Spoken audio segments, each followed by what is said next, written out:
How do you keep students motivated and engaged? For one teacher, it's through the widespread use of games in the classroom.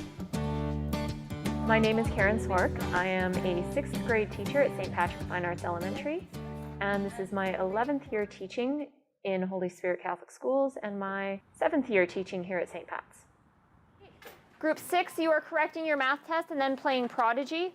Group 3 is on Block Us. Group 9, you're doing the textbook game. Group 10 is on Sudoku. Group 5 is on Professor Layton. My teaching philosophy revolves around the idea of engagement and the idea that if you have students who are interested and having fun and want to come to school, learning becomes a lot easier. I also really like the idea of independence and encouraging kids to learn how to learn. I do love games. I love board games. I love video games.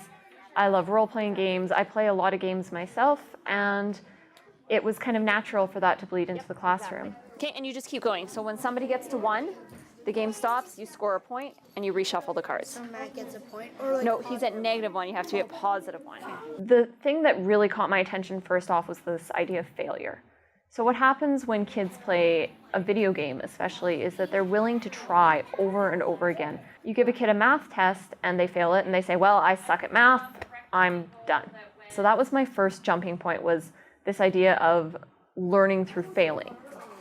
That's 15, no, that's 16. The title of the game is Minecraft. It's basically a sandbox game where you can create anything that you can imagine. And what we're doing with it is like creating area, perimeter, and volume using this game. I think it's more fun than just like staying in a textbook like every day, because you get eventually kind of bored of the textbook. But with this, like, you have stuff to do. Like, you can make it how you want instead of like having to do it exactly how like the book says and stuff.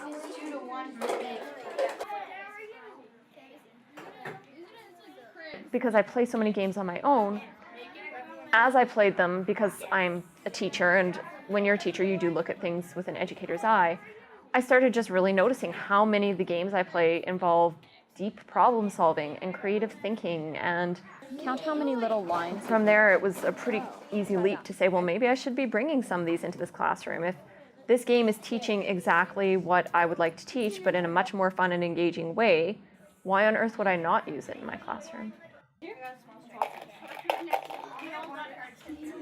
We're playing Yahtzee, and we learn probability by rolling dice and trying to get patterns or the same of one number while rolling. And we also learn more skip counting, because you have to add it up while your other person starts rolling. And it's quite fun to do, so it's fun to learn while learning lots of math while doing it. I play games in just about every subject area. We use a lot of different things, like I'm using something called 3D Game Lab in Social Studies and Language Arts this year.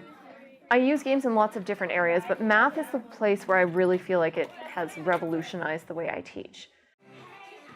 I do think that teachers, every year we go through what we've been doing and we scrub things that aren't working, and if something is working, we build on it. And for the last 4 years, every year I've been building more and more on the games framework. So that to me is a good sign that I'll be doing this for quite a while.